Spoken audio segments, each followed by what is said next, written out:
Hello and नमस्ते everyone. मेरो नाम मनिता केसी हो।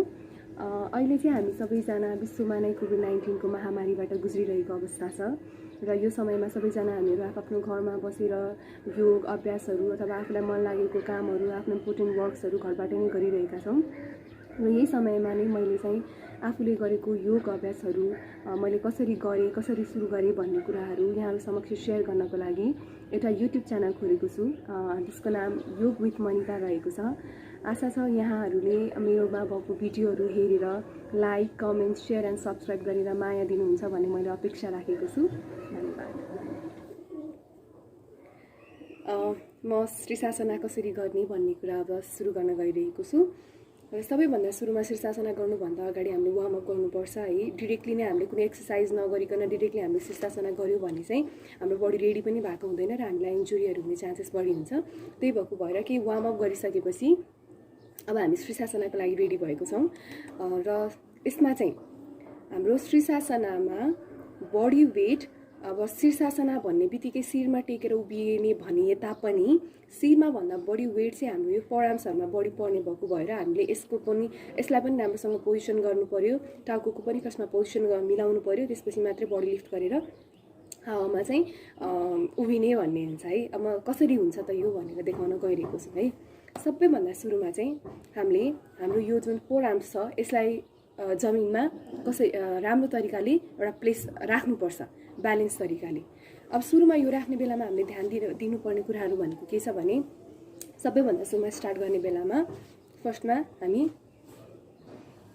यसरी बसेको बेलामा अब पहिला सुरु हामीले यो हात मिलाउनु पर्यो है। यो हात मिलाउँदाखेरि हामीले यसरी टेकेर यस्तो गर्ने भएको भएर यसरी मिलेर चाहिँ ठ्याक्क यसरी पहिला आफ्नो हात राखेर यसमा टाउको अड्याएर माथि उभिनु भएको भएर अब यसको पोजिसन मिलाउँदाखेरि यसको ब्यालेन्स बिग्रियो भने हाम्रो बडी चाहिँ ढल्ने, हाम्रो यो घाँटीमा प्रब्लम आउने, घाँटीमा समस्या, घाँटी नै बाङ्ने, घाँटी मर्किने हुनसक्छ। त्यही भएको भएर यसलाई ध्यान दिनको लागि चाहिँ सबैभन्दा सुरुमा यसरी बस्ने स्टार्ट गर्दा यसरी गरिसकेपछि ठ्याक्क यो जुन माथि छ नि यो सोल्डरको मुनिपट्टि एउटा हात र यसको सिधा अर्को हात पहिला सुरु यस्तो भयो है। यसरी राखिसकेपछि अब यसलाई वान फोल्ड गर्ने।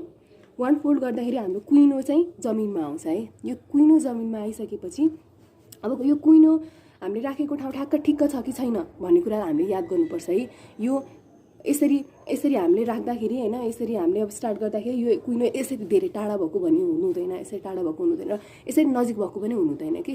दुवै केसमा चाहिँ हामीलाई इन्जुरी हुन सक्ने भएको भएर यसलाई मिलाउँदाखेरि अब मेरो हात राखेको यो पोजिसन, यो फोरआर्म्सको पोजिसन मिलेको छ कि छैन भनेर चेक गर्नको लागि चाहिँ के गर्ने भने ठ्याक्क जब अब यो कुइनो चाहिँ जब दुईवटा कुइनो भुइँमा हुन्छ, ग्राउन्डमा हुन्छ, त्यो बेलामा दुईवटा कुइनोलाई एकअर्काले यसरी ग्राब गर्न ट्राई गर्ने। यसरी ग्राब गर्दाखेरि यसरी समाउँदाखेरि एउटा हातले अर्को हातलाई अर्को कुइनोमा समाउन सकिन्छ भने यो डिस्टेन्स हाम्रो लागि ठिक्क हुन्छ है। त्यसपछि भनेको यसरी कुइनोलाई यसरी अब हाम्रो ठिक्क डिस्टेन्समा छ, अब यो ब्यालेन्स हुनसक्छ भन्ने थाहा पाइसकेपछि अब यसलाई दुईवटा हातलाई यसरी एकअर्कासँग बाँधेर यसलाई भी पोजिसनमा ठ्याक्क भुइँमा सिधा राख्ने है। राखिसकेपछि अब हाम्रो कसो भयो भने यसको यो काँधको ठ्याक्क मुनिपट्टि हाम्रो कुइनो छ, दुईवटा कुइनो सिधा, त्यसपछि एकअर्कालाई यसरी समाउने। यसरी समाउन भइसकेपछि हाम्रो यो ब्यालेन्स भयो भनेर थाहा पाउने, ठिक्क पोजिसन ठिक्क डिस्टेन्समा छ भनेर थाहा पाउने। त्यसपछि हातलाई यसरी समाउने अनि भी पोजिसनमा ठ्याक्क भुइँमा राख्ने है। फर्स्ट स्टेप भनेको यति मात्रै भयो। अब यसरी हाम्रो यो फोरआर्म्सको पोजिसनलाई ब्यालेन्स गरेर प्लेस गरिसकेपछि त्यसपछि भनेको हाम्रो सेकेन्ड स्टेप भनेको हामीले याद राख्नुपर्ने टाउकोलाई भुइँमा कसरी राख्ने भन्ने कुरा पनि हुन्छ है।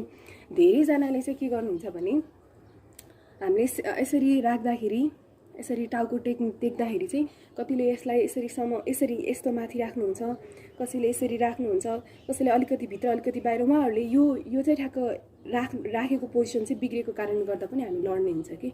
हामीले चाहिँ कहिले पनि आफ्नो बडी वेटलाई यसरी मिलाइसकेपछि यस्तोको माथि यसरी टाउको कहिले पनि राख्नु हुँदैन है। यसलाई राख्दाखेरि के गर्ने भने अब अघिको हाम्रो मिलिसकेको एकचोटि हेरौँ। ठ्याक्क बस्नु हो।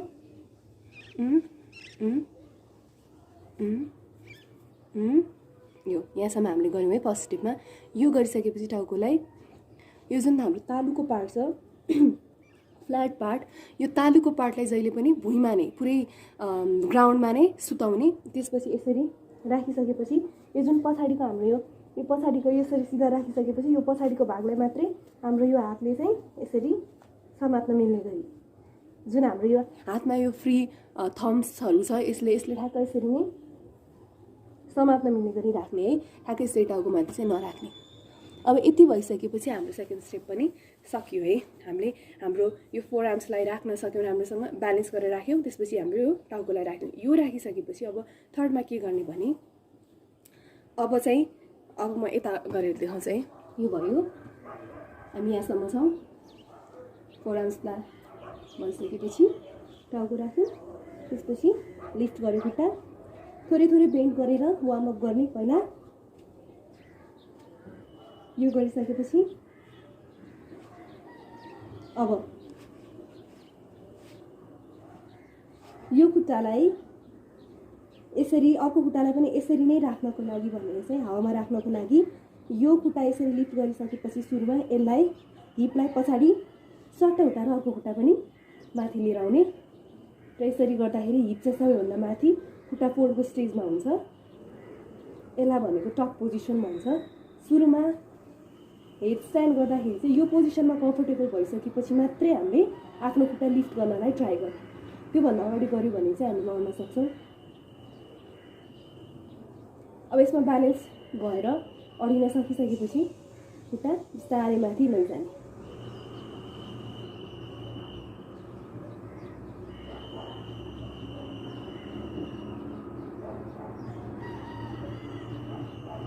यो पोजिसनमा हामी 1 देखि 3 मिनटसम्म बस्न सक्छौँ र त्योभन्दा बढी पनि बस्न सकिन्छ आफ्नो इच्छाअनुसार है। बस्न चाहिँ आफूले सकेसम्म।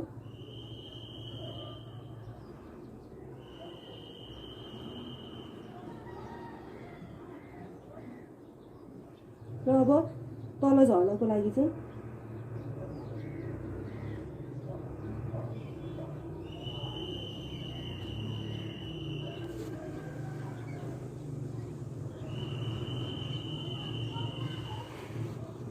ल यसरी चाहिँ हामीले 4 स्टेपमा हैन के गर्नुहुन्छ के गर्न हुँदा याद राखेर चाहिँ हामीले हेड स्ट्यान्ड सजिलै गर्न सक्छौँ। फेरि एकचोटि है, सबभन्दा सुरुमा हामीले हाम्रो यो फोर आर्म्सलाई ब्यालेन्स गर्नु पर्यो। फोर आर्म्सलाई ब्यालेन्स गरेर भुइँमा फिक्स गर्न सक्नु पर्यो। त्यो गर्दाखेरि यो दुईटा हातहरू है, यो दुईटा कुइँहरूको पोजिसन चाहिँ यसरी, यस्तो डिस्टेन्स यसरी नाप्ने। यो धेरै टाढा पनि हुनु हुँदैन, यो एल्बो धेरै नजिक पनि हुनु हुँदैन। त्यसपछि भनेको यसलाई भी गरायो, भी पोजिसनमा गराइसकेपछि यसलाई सट्ट भुइँमा राख्यो। यो राखिसकेपछि सेकेन्ड स्टेपमा भनेको हामीले टाउको ब्यालेन्स गर्दाखेरि, टाउकोलाई राख्दाखेरि चाहिँ हामीले यस्तो माथि कहिले पनि हातमाथि कहिले पनि नराख्ने। यसरी ब्यालेन्स भएकोमा यो तालुलाई चाहिँ पुरै भुइँमा राख्ने र भुइँमा राखिसकेपछि पछाडिपट्टिको भागलाई मात्रै यसले सहायता दिने है। त्यसपछि थर्ड स्टेपमा भनेको हामीले खुट्टालाई सिधै माथि नलगिकन हिपलाई चाहिँ माथि अड्याउने र त्यो बेलामा चाहिँ खुट्टा हाम्रो फोल्ड स्टेजमा हुन्छ। त्यसलाई टप पोजिसन भनिन्छ र त्यो टप पोजिसनमा चाहिँ हामी केही समय बस्न, कम्फर्टेबल भएर बस्न ट्राई गर्ने र बस्न प्रयास गरिसकेपछि त्यसमा कम्फर्टेबल हुन थालेपछि मात्रै आफ्नो दुईटै खुट्टालाई बिस्तारै माथि लैजान ट्राई गर्ने र त्यो गर्दाखेरि चाहिँ हामी ब्यालेन्स हुन्छौँ है। र यसरी चाहिँ हामीले सजिलै हेड स्ट्यान्ड गर्न सक्छौँ। आजलाई यति नै। फेरि पनि एकचोटि like, comment, share and subscribe गरिदिनु होला। हस्, धन्यवाद। Good day.